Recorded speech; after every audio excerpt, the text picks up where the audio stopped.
Hello guys, आज VFD के chapter 2 में आप लोगों का स्वागत है हमारे इस चैनल में।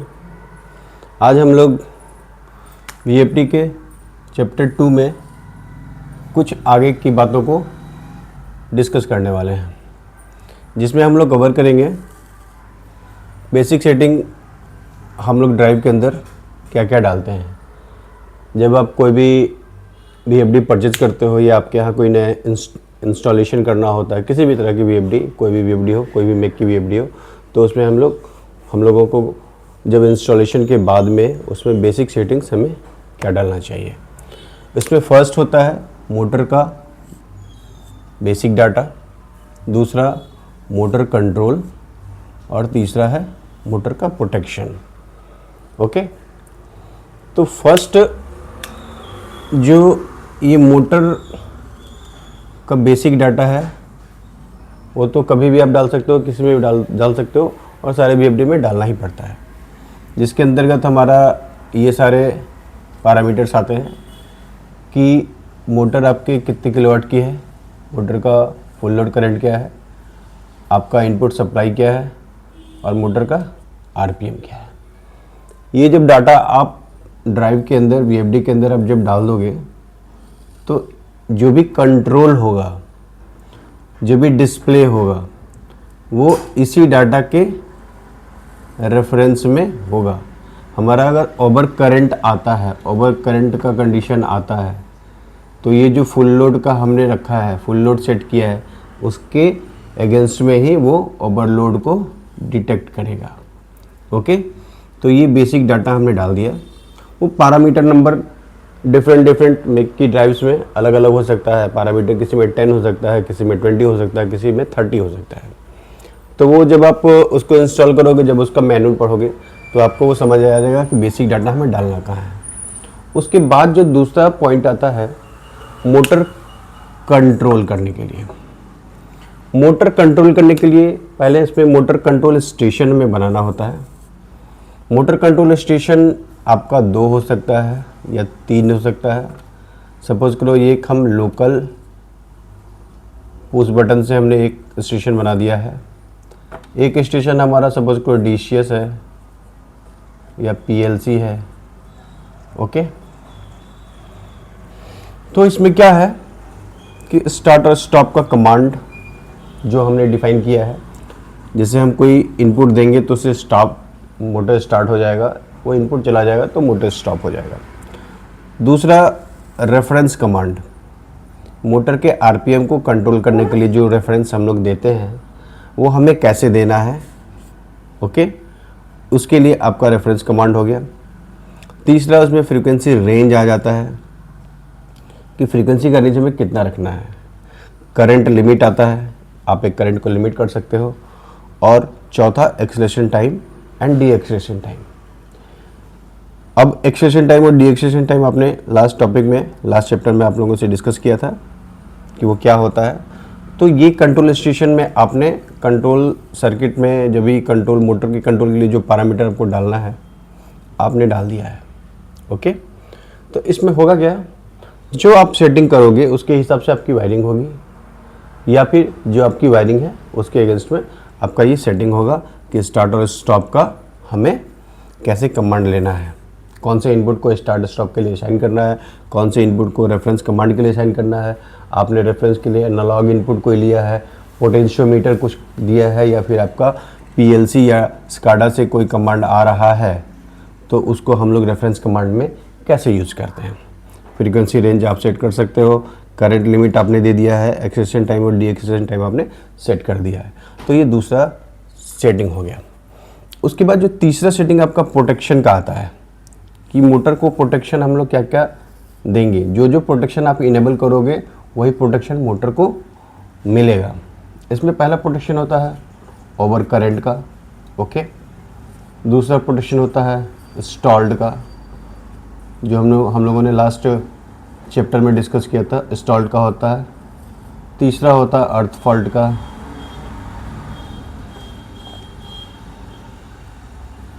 ओके,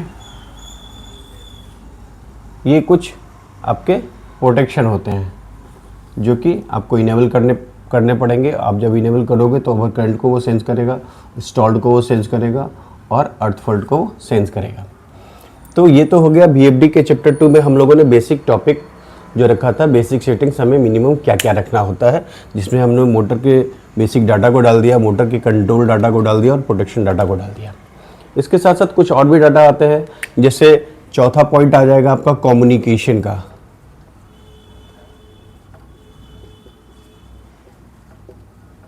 अगर आपका ड्राइव किसी भी PLC या SCADA DCS से कनेक्टेड है और उसको हमने किसी कम्युनिकेशन के थ्रू कनेक्ट किया है, प्रॉफिबस के थ्रू किया है, प्रॉफीनेट के थ्रू किया है या फिर आपका LAN के थ्रू किया है, तो उसमें क्या क्या पैरामीटर्स होते हैं इसकी भी हम लोग चर्चा करेंगे।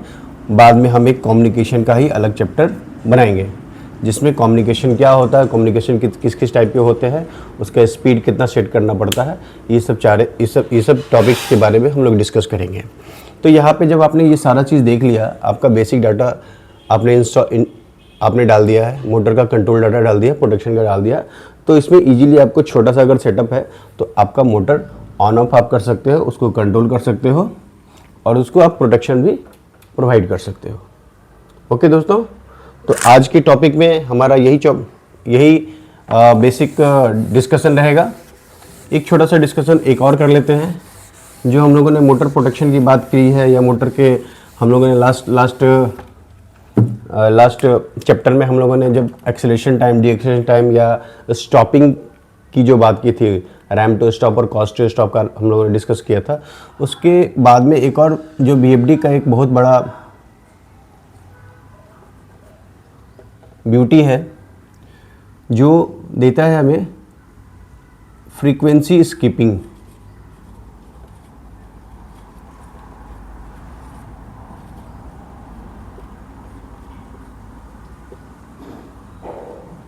VFD हमें एक फ्रीक्वेंसी स्किपिंग का भी फीचर प्रोवाइड करता है। जैसे हम जब किसी मोटर को स्टार्ट करते हैं तो 0 से 50 हर्ट्ज तक, या भी 0 से आपका जो भी सेट फ्रीक्वेंसी है वहाँ तक जाता है, जो भी एक्सेलरेशन टाइम है with in the acceleration time ये जाएगा 0 से 50 पे या 0 से हर्ट्ज, जो भी हमारा सेट फ्रीक्वेंसी है। अब फ्रीक्वेंसी स्कीपिंग क्या होता है? कभी कभी क्या होता है, कुछ इक्विपमेंट्स ऐसे होते हैं, हैवी इक्विपमेंट्स ऐसे होते हैं जो किसी पार्टिकुलर फ्रीक्वेंसी रेंज में है, पार्टिकुलर फ्रीक्वेंसी रेंज में वो एबनॉर्मलिटी दिखाते हैं। उसमें या तो कुछ एबनॉर्मल साउंड आएगा, एबनॉर्मल वाइब्रेशन हो जाएगा, तो जो कि उस इक्विपमेंट के नेम प्लेट में डाटा में लिखा होता है कि ये विद इन, सपोज करो मैंने एग्जांपल रखा 25 to 30 हर्ट्ज, इस रेंज के फ्रीक्वेंसी रेंज में ये एबनॉर्मल ऑपरेशन हो सकता है। तो इस पे क्या करता है, इस कंडीशन में फ्रीक्वेंसी स्किपिंग का रोल आ जाता है। तो उसमें फ्रीक्वेंसी स्किपिंग क्या करेंगे हम लोग कि ये मोटर जो जाएगी 0 से 25 हर्ट्ज तक जाएगी फर्स्ट, उसके बाद 25 हर्ट्ज से 50 हर्ट्ज या भी जो भी सेट फ्रीक्वेंसी है वहाँ तक जाएगा। ये 25 से सॉरी ये 30 से,